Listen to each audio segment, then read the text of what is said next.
সবাই কেমন আছো? আমি তো খুবই ভালো আছি। তো আজকে আমি তোমাদের সঙ্গে একটা রেসিপি শেয়ার করব।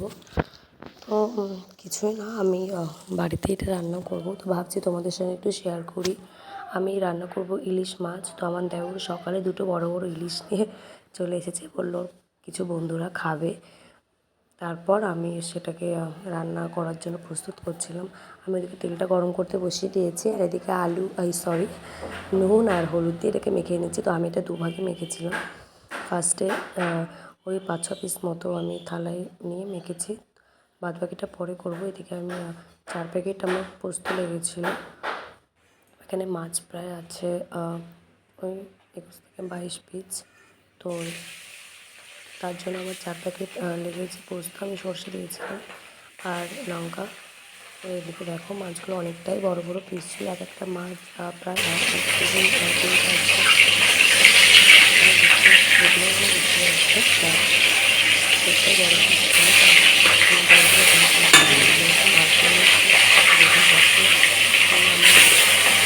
মাছ আছে যে ভাঁজ থেকে ভেঙে যায়, তো সেই জন্য আমি একটু আস্তে আস্তে করে ভাজছিলাম। আর ও আমাকে বলেছে মাছ যেন না ভাঙে, আস্তে আস্তে করে ভাজবে তুমি।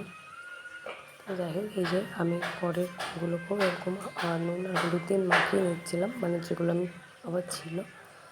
দেখো মাছগুলো কতটা বড়, ভেতরে তেল তেল ছিল।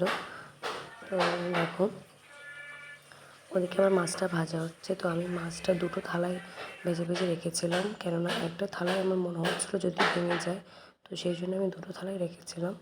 তো একটা থালার মধ্যে 6-7 পিস রেখেছি। এবার বাদবাকি মাছটা আমি আবার ভেজে নেব।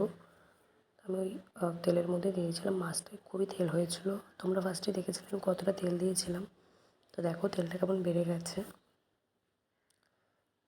তারপর এই যে পরে মাছগুলো আমি ভেজে নিয়েছি। তো আমি 4 পিস করে করে ভেজেছি। এদিকে মশলাটা আমি করে নিচ্ছি। ওই যে বলেছিলাম 4 প্যাকেট পোস্ত, সর্ষে, আর আমার কাছে সাদা সর্ষে ছিল না, তো যার জন্য কালো সর্ষে দিয়েছিলাম। একটু নুন দিয়েছি আর এই যে লঙ্কা দিয়েছি। আমরা কিন্তু প্রচুর পরিমাণে ঝাল খাই। তো ওর কিছু বন্ধু মানে ঝাল খেতে পারে না, তো সেই জন্য আমাকে বলেছে যে একটু ঝাল কম দিও, এমনি গোটা লঙ্কা দিও, কারো লাগলে সে এমনি মেখে মেখে খেয়ে নেবে। তারপর আমি আরও কিছুটা সরষের তেল দিয়ে শুকনো লঙ্কা ফোড়ন দিয়ে মশলাটা দিয়ে দিয়েছি। তো মশলাটা আমি একদম হালকা বসাবো, একদমই হালকা।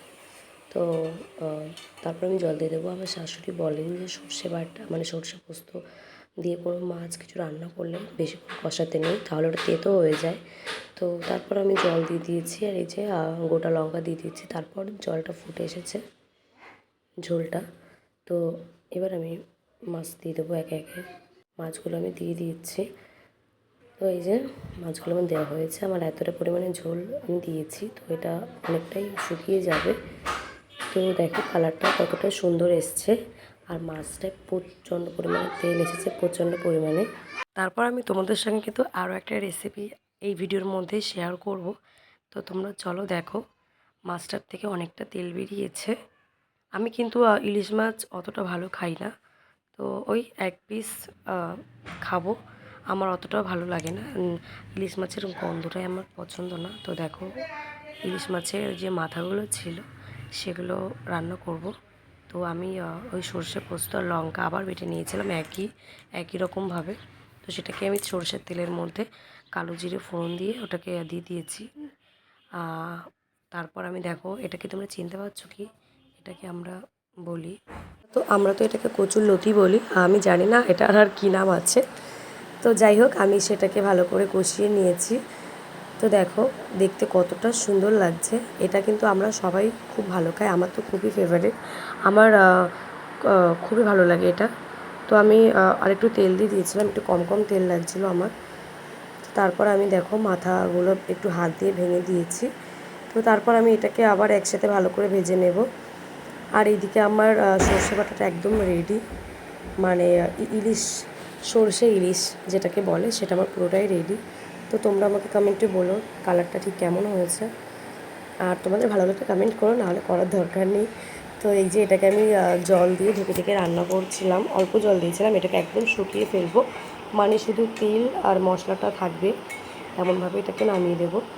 তারপরে এই যে দেখো একটু নুন আমার কম লাগছিল, পরে নুন দিয়ে তারপর আরেকটু রান্না করে নামিয়ে নিয়েছি। তো পুরো রেডি। আর এদিকে আমার সরষে ইলিশটাও পুরো রেডি।